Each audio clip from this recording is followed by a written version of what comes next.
says, I'm establishing a hierarchical authority system, you're going to be the one to continue that on. And this, in fact, is a core scripture for the Catholic Church throughout history in terms of arguing for this model, this more churchly model. And I'm going to spell out a little bit more the difference between church and sect in a minute, but I just want to give you these different approaches to this question about religious organizations. So the first off is the theology approach that kind of finds the answer in theology. The problem with predictive. So over time, some sect groups that spun off begin to look more like a church group. And also, it's just not clear that it's only theological resources that drive this question. We're going to be skeptical of that and think about there might be contextual and environmental pressures that force the issue of why organizations look the way they do. So a second answer is basically based on class and status. And this comes from a guy named H. Richard Niebuhr. Niebuhr was a theologian at the beginning of the 20th century, had read Trelsch, had Max Weber's work, which I'm going to talk about in a minute. And what H. Richard Niebuhr argued was, he said, you know, in this country, in the United States, I see a connection between religious forms, so religious groups, and things like class and status. So he could walk through Boston in the 1920s and say, you know, isn't it interesting that Episcopalians have this big, beautiful stone church? Most of the people in this church are white. Most of the people in this church are upper class. They have a very kind of structured and contained religious worship style. And then, in the very same decade, he could come over to LA, which is where the Pentecostal movement started in the early 1900s. He could walk down the street and say, well, that's interesting. These Pentecostal groups tend, at that time, to be more filled with members of what we would call lower class, tend to be minority members. The worship is very emotional, very effervescent, and the authority structures aren't so clear as they are in these Episcopalian groups.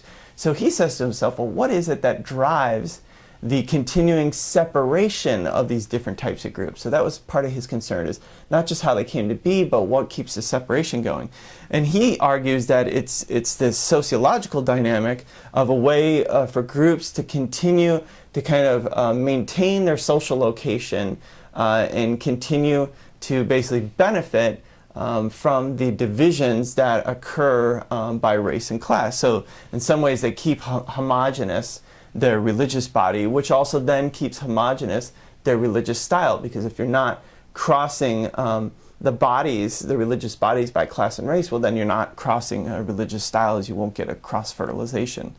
And he argued also in kind of an ethical way, saying he saw this as a problem because he was a theologian and he wanted to see this corrected. So that's H. Richard Niebuhr's argument. Which brings us to basically a third argument. I'm going to give you 4 in total, so here's the third. So we've had theology, we've had the class status one. Now before I move on, one problem with the Niebuhr's argument around class and status is that it's not perfect. So there are different interactions of race and class. We find people of all types of races and classes pretty much distributed across all religious traditions. And especially since the 1960s, there's been somewhat of a breakdown in the idea that religious traditions were completely distinct by class and race. So some problems with that approach. A third approach is what I call the tension approach. This is a group of scholars in the 1980s and 1990s that argue that what drives the way religious organizations look is something we've all heard of before. It's basically the market. And in particular, supplying what these sociologists refer to as religious goods. So these were sociologists and economists who said maybe the way to understand religion is to think of it in economic terms. And what they argue is that certain religious groups are going to try and provide more appealing or more attractive religious goods. So religious services, sermons, music, and especially more powerfully drawing afterlife ideas. That certain religious groups are going to try and provide these religious goods as a way to bring in new members.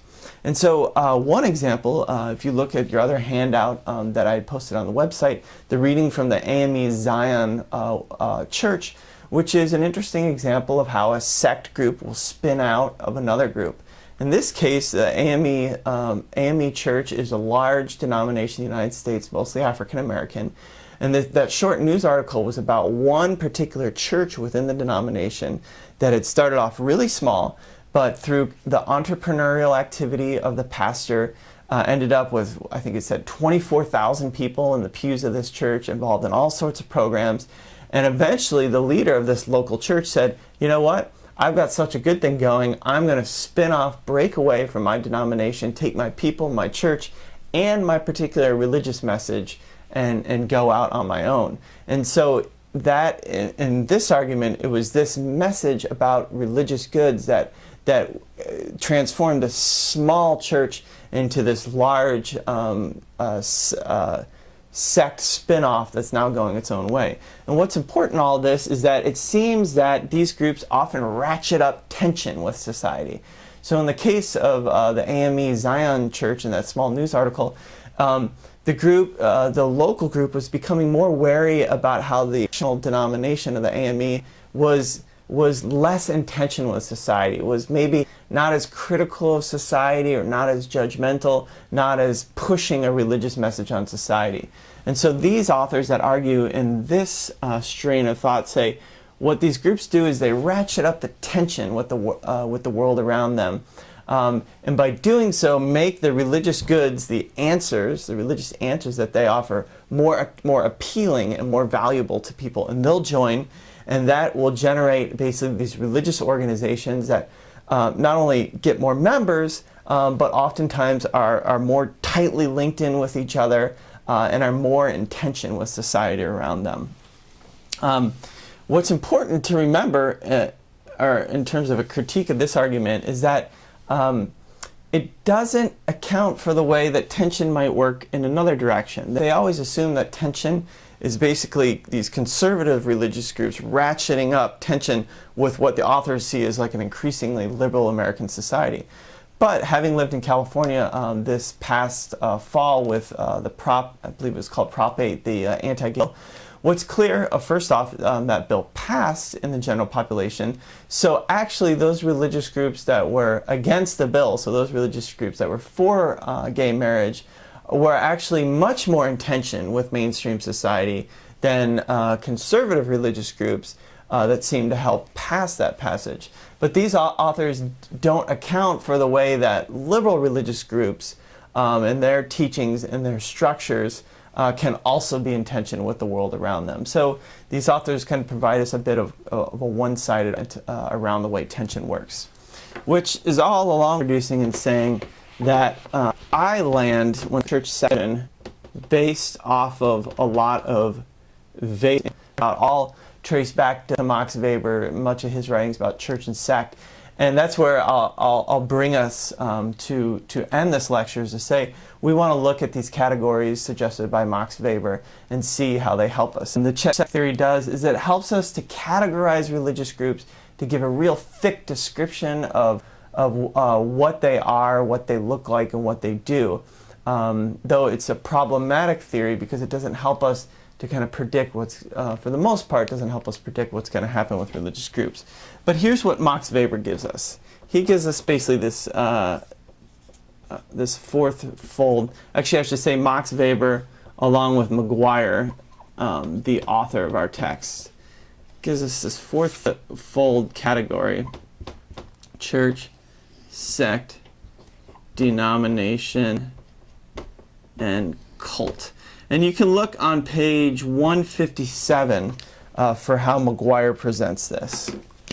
And on each of these categories, there's a couple of important things. First off, we always want to know the type of authority that a religious group has. So let me write these things up here. Sorry, I'm running out of space here. The type of authority, the type of membership,